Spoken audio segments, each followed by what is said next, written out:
It's 2 in the morning, February 2023, Iowa City. The arena is empty. The lights are off.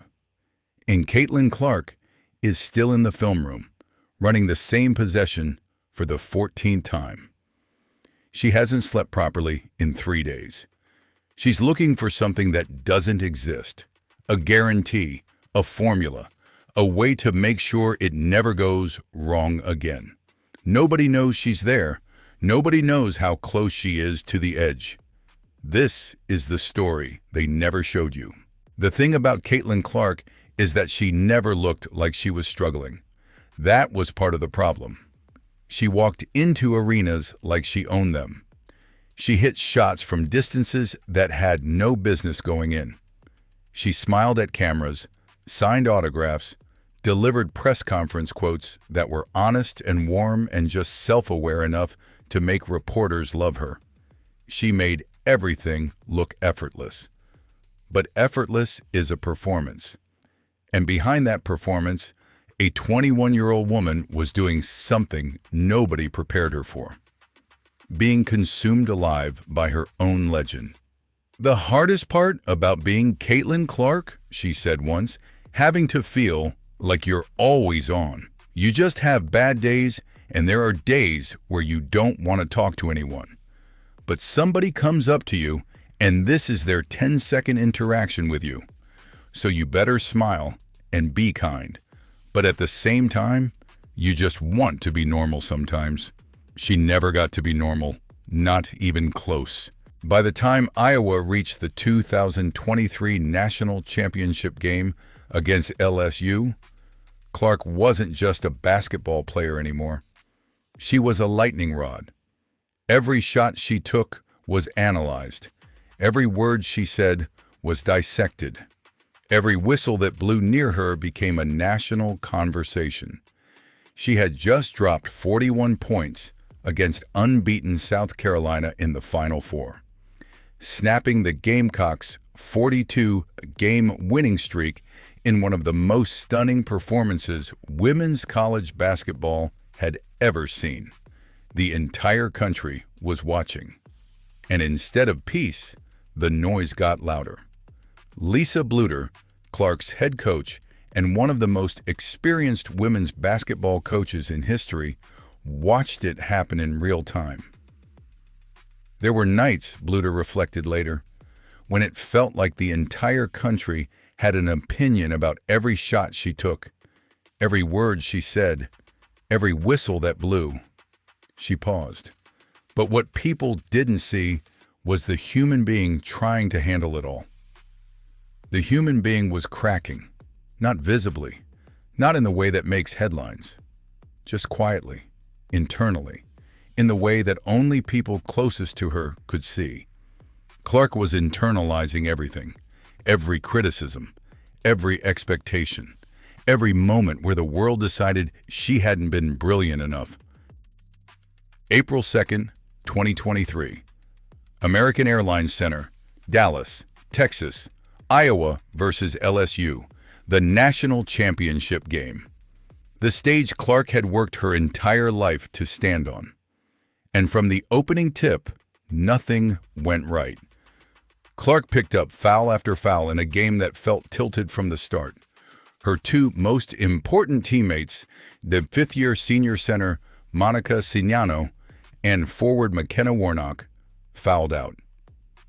The game slipped away in real time, LSU pulling ahead until the final margin read 102-85. Then came the moment that still stings. Late in the third quarter, Clark casually rolled a ball toward the basket in what she described as simply trying to get it out of the way. Referee Lisa Jones blew the whistle. Technical foul. Clark's fourth personal foul of the game. She was stunned. "I was surprised it was called a technical," Clark said afterward. "I didn't say anything. It was just for throwing the ball into the basket, rolling it under the basket where the ref would have been." She sat on the bench. Iowa's comeback window closed. And somewhere in the chaos of that final buzzer, In the noise of Angel Reese's iconic gesture and the roar of a sold-out arena, Caitlin Clark, the most dominant college basketball player in the country, walked to the handshake line looking like someone who had absorbed a blow she hadn't seen coming. She held it together publicly, praised LSU, called them deserving champions, walked to the press conference with Monica Czinano, head high, eyes glassy. And then she went home and began to unravel in private. Here is what happened after Dallas that nobody put on a highlight reel. Clark went back to Iowa City and did what perfectionist athletes always do after the worst night of their lives. She searched for the answer. If she could just study enough film. If she could just identify the exact possession where it went wrong. If she could just find the variable she had failed to control, then she could prevent it from ever happening again. She couldn't sleep. She'd sit in the film room late at night, running the same possessions over and over, looking for a solution that didn't exist. Because basketball, played at the highest level, doesn't have a formula that guarantees the outcome you need. And the pursuit of finding one will hollow you out faster than any opponent ever could. Bluder watched it happen and recognized it immediately. She'd coached for 40 years. She had seen this pattern before, the way elite athletes turn their fire inward after failure, how the same relentlessness that makes them great can become the very thing that destroys them if nobody intervenes. There were days when she'd look exhausted, Bluder admitted. Not physically, mentally. The pressure wasn't coming from the outside anymore. Clark was generating it herself. There is a line that Jan Jensen, Iowa's associate head coach, the woman who had been beside Bluder for over 20 years, said privately during Clark's career that crystallizes everything. The trick is, we want to tame her, but never break her. 6 words that contain an entire coaching philosophy. Because Clark's fire, the thing that made her kick herself out of practice, the thing that made her argue with managers over bad calls, the thing that made her pace sidelines and slam benches and demand more from herself than any human being reasonably could. That fire was also the engine. You couldn't extinguish it. You could only try to point it somewhere that didn't burn everything down. Bluder and Jensen had been managing that fire since Clark's freshman year. They'd given her technical fouls from the bench during practice when officials were reluctant to call them. They'd sat her down with film footage of her own body language. Her visible deflation when a teammate missed a shot, the way her frustration landed on the people around her before she even realized she was broadcasting it. When you show her videos, she understands what message this body language is sending, Bluder explained. The key was that Clark couldn't argue with herself on camera. She didn't mean to send those signals. Seeing them changed something, but after Dallas, the challenge was different. This wasn't about body language or technical fouls. This was about a young woman who had fused her identity so completely with her performance that she no longer knew where Caitlin Clark ended and the basketball player began. What Bluder did next went against every instinct a coach has. She didn't push harder. She didn't install new drills or demand more film sessions or find new ways to sharpen Clark's edge. Instead, she sat her down and said something that neither of them had ever expected to come out of a coach's mouth. Caitlin, I'm giving you permission to fail. Clark's response was immediate and revealing. Coach, you don't understand. If I stop, even for a second, I'm afraid I'll never get back there. That space where everything makes sense. That's my home. Without it, I'm just a girl who shoots basketballs. She had said the quiet part out loud, the fear underneath all the brilliance, the terror that the greatness wasn't really hers, that it was a place she could visit and lose access to, not a home she actually owned. Bluder's answer was simple and devastating. Your home isn't there, Caitlin. Your home is here with us. Legends don't live in the extraordinary. They visit and they come back with souvenirs. The 2023-24 season began. And something was different. It was subtle at first, the kind of thing only people watching closely would notice. Clark started making simpler passes in moments where she would have forced the spectacular one. She started letting teammates have their shots instead of demanding the ball at every crucial possession. She stopped running from the pressure of ordinary moments, and the paradox revealed itself. The more she let go of perfection, the more unstoppable she became. Iowa went 29-4 in the regular season. Clark averaged 31.6 points, 8.9 assists, and 7.4 rebounds per game, numbers that don't belong in any record book because no record book has a category for what she was doing.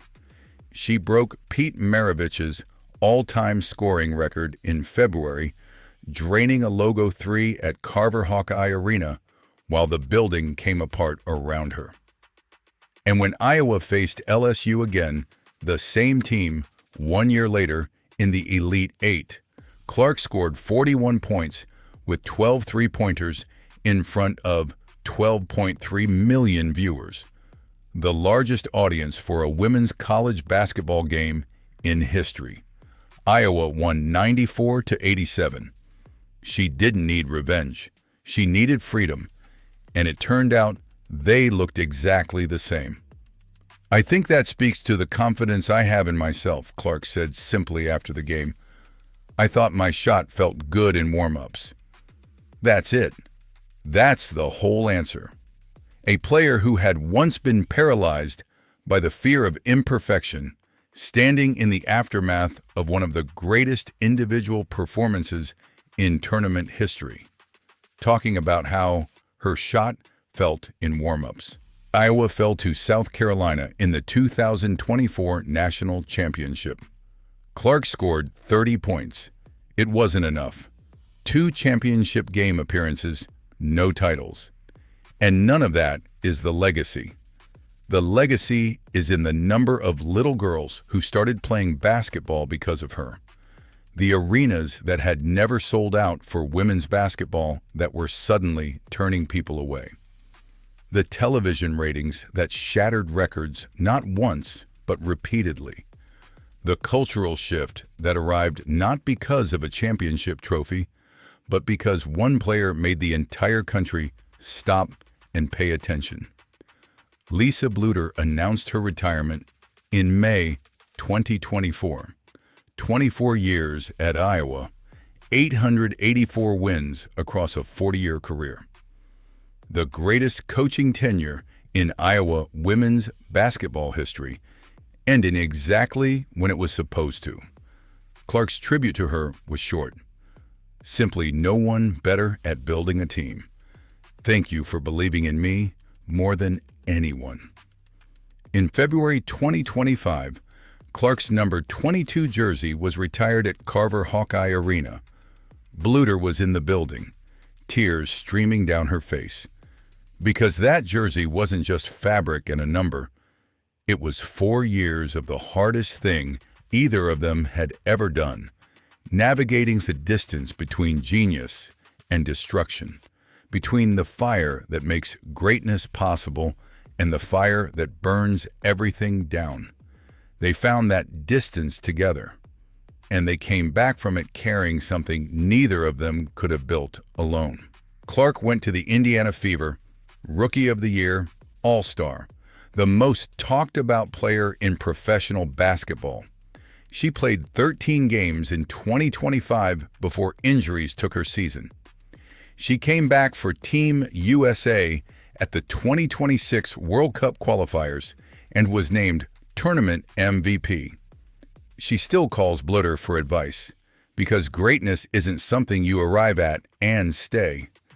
It's something you return to, over and over, through every loss and every spiral, and every night when the film room feels like a prison, and the pressure feels like it might finally be the thing that breaks you. The ones who survive it aren't the ones who never feel the weight.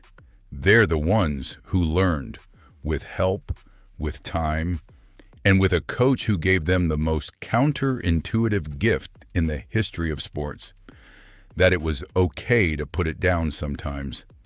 That home wasn't out there in the extraordinary. It was here, with the people who stayed.